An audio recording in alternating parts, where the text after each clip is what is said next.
Naval Goddard कहते हैं कि आपकी इमेजिनेशन में जो भी कुछ आप फीलिंग के साथ इमेजिन करते हो वही आपकी लाइफ में क्रिएट होता है। भले ही इस लॉ को आप जानते हो या ना जानते हो, बट ये हमेशा ऐसे ही काम करता है। हेलो फ्रेंड्स, मेरा नाम है अनीता और आज की वीडियो में मैं आप सभी लोगों का मोस्ट वेलकम करती हूँ।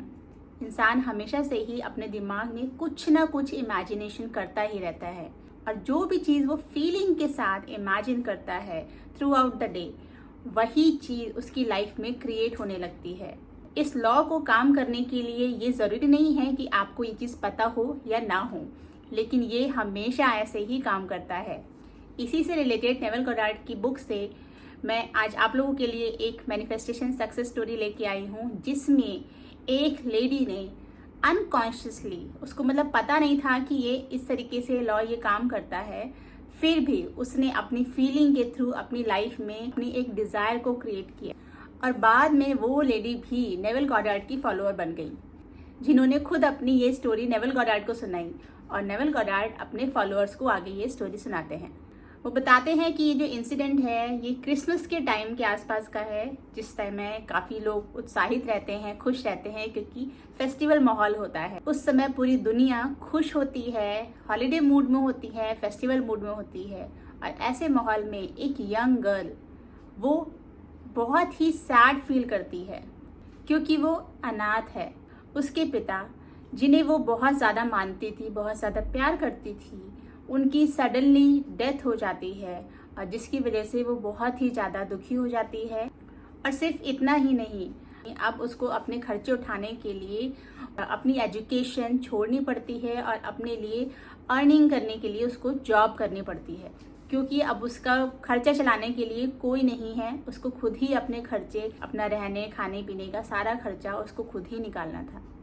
इसी क्रिसमस सीजन के टाइम पर एक शाम को जब हल्की हल्की बारिश हो रही थी, तब वो यंग गर्ल जहाँ वो काम करती थी, वो वहाँ से वो अपने घर वापस सैन डिएगो जा रही थी। एक स्ट्रीट कार में बैठ के, जो एक शेयरिंग कार टाइप की होती है वहाँ पर, वो उस कार में और लोग भी बैठे थे, उसी में बैठ के वो अपने घर वापस जा रही होती है। उस कार में बहुत सारे यंग लोग बैठे होते हैं जो बहुत ही खुश दिख रहे होते हैं। वो बातें कर रहे होते हैं एक दूसरे से कि अपने हॉलीडे कहाँ स्पेंड करेंगे, कैसे अपना क्रिसमस सेलिब्रेट करेंगे, और वो बहुत ही खुश दिख रहे होते हैं। उनकी बातें सुनकर वो लड़की खुश भी होती है, उन लोगों को देख के कि वो लोग कितने खुश हैं, कितने अच्छे से अपना क्रिसमस सेलिब्रेशन करने के लिए वो लोग प्लान कर रहे हैं।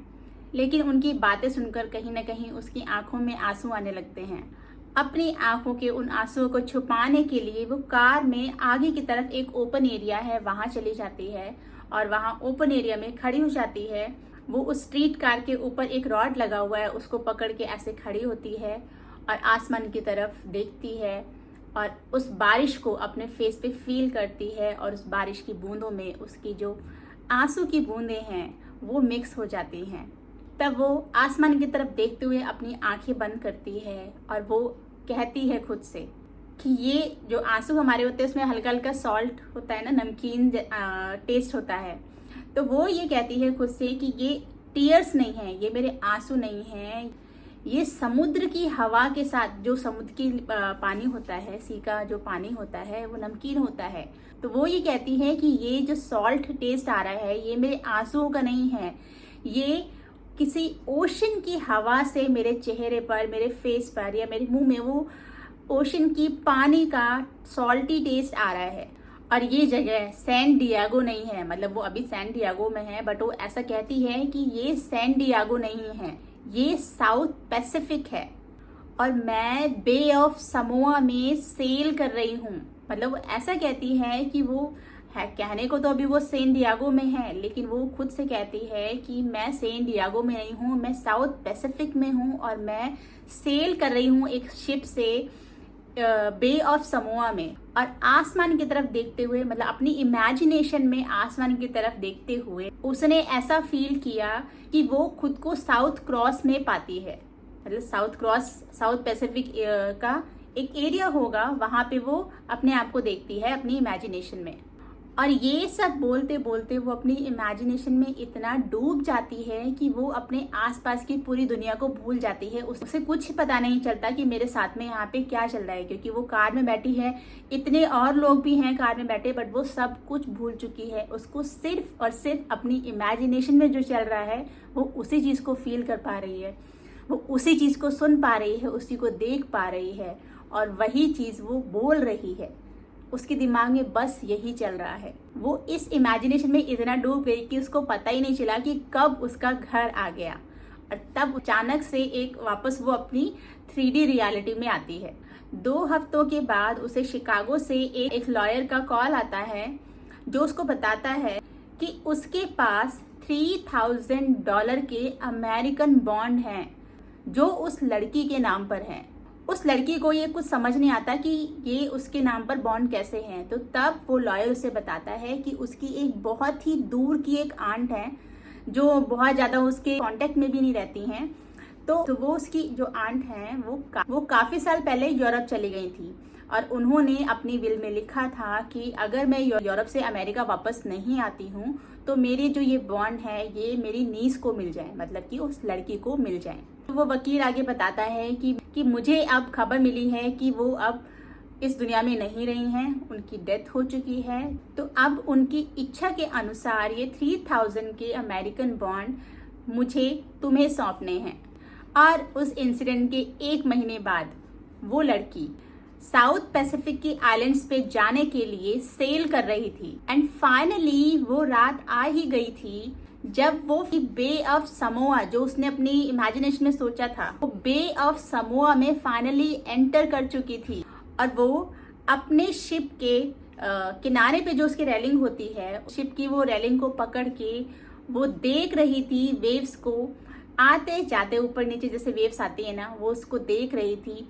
और तब उसके फेस पर जो हवा आ रही थी उसमें वो हल्का हल्का सा समुद्री लहरों का नमकीन जो टेस्ट था ना, उससे वो अपने मुंह में फील कर पा रही थी। तभी वहां पे एक ऑफिसर आता है जो उसको बताता है कि मैम हम सदर्न क्रॉस पर पहुंच चुके हैं। और उसने वो सब चीजें जो इमेजिन की थी फाइनली वो सब उसके सामने थी आज। मतलब वो टीयर्स का सॉल्ट पन उसने सोचा था कि वो टीयर्स नहीं, वो समुद्री वेव्स का नमकीन टेस्ट उसको आ रहा है। वो उसके आंसू का टेस्ट नहीं है, वो समुद्र की लहरों का टेस्ट है, जो आज एक्चुअल में समुद्र की लहरों का ही टेस्ट उसको मिल रहा है।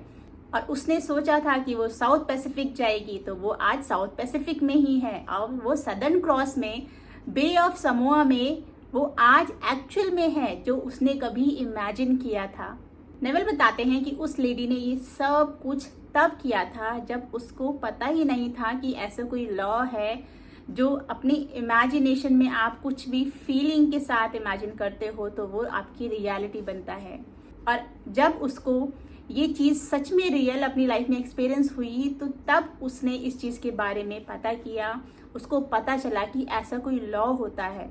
और उसके बाद कॉन्शियसली, पहले तो उसने ये सारा इंसिडेंट अनकॉन्शियसली मैनिफेस्ट किया था, लेकिन जब उसको पता चल गया कि ये एक लॉ होता है जो हमेशा काम करता है, तब उसने इस चीज़ को कॉन्शियसली अपनी लाइफ में यूज़ करना शुरू किया और अपनी लाइफ में जो भी उसकी डिज़ायर थी उन सब डिज़ायर को पूरा किया। और आज वो एक बहुत ही अच्छी लाइफ को जी रही थी। नेवल हमेशा कहते हैं कि ह्यूमन इमेजिनेशन ही गॉड पावर होती है। मतलब आपकी इमेजिनेशन में जब भी कुछ आप फीलिंग के साथ इमेजिन करते हो, कुछ भी इमेजिन करते हो, तो वो चीज़ आपकी लाइफ में क्रिएट होती ही है। अनकॉन्शियसली भी आप देखिए कि हम इमेजिन तो हमेशा करते हैं, कुछ ना कुछ हमारे माइंड में चलता ही रहता है, कुछ ना कुछ पिक्चर चलती ही रहती है। और अभी क्या होता है कि ज़्यादातर वो इमेजिनेशन नेगेटिव होती है या हम उसे खुद अपने अगेंस्ट ही यूज़ करते हैं। मतलब हम अपनी लाइफ में कुछ ऐसा क्रिएट करते हैं अपनी इमेजिनेशन के थ्रू जो हम अपनी लाइफ में क्रिएट करना नहीं चाहते, क्योंकि हम अभी अनअवेयर हैं कि हमारी इमेजिनेशन इतनी पावरफुल है, हमारी फीलिंग इतनी पावरफुल है। लेकिन जब हम इस पावर के बारे में अवेयर होंगे और इसको कॉन्शियसली अपने लिए यूज़ करेंगे पॉजिटिव वे में, तो हम अपनी लाइफ की हर डिज़ायर को, जैसे उस यंग गर्ल ने अपनी लाइफ की हर डिज़ायर को पूरा किया, ऐसे ही आप भी अपनी हर डिज़ायर को अपनी लाइफ में पूरा करेंगे, मैनिफेस्ट करेंगे और अपनी लाइफ को बेहतर बनाएंगे। आई होप आपको आज की वीडियो अच्छी लगी होगी। Thank you so much for your time. Bye bye.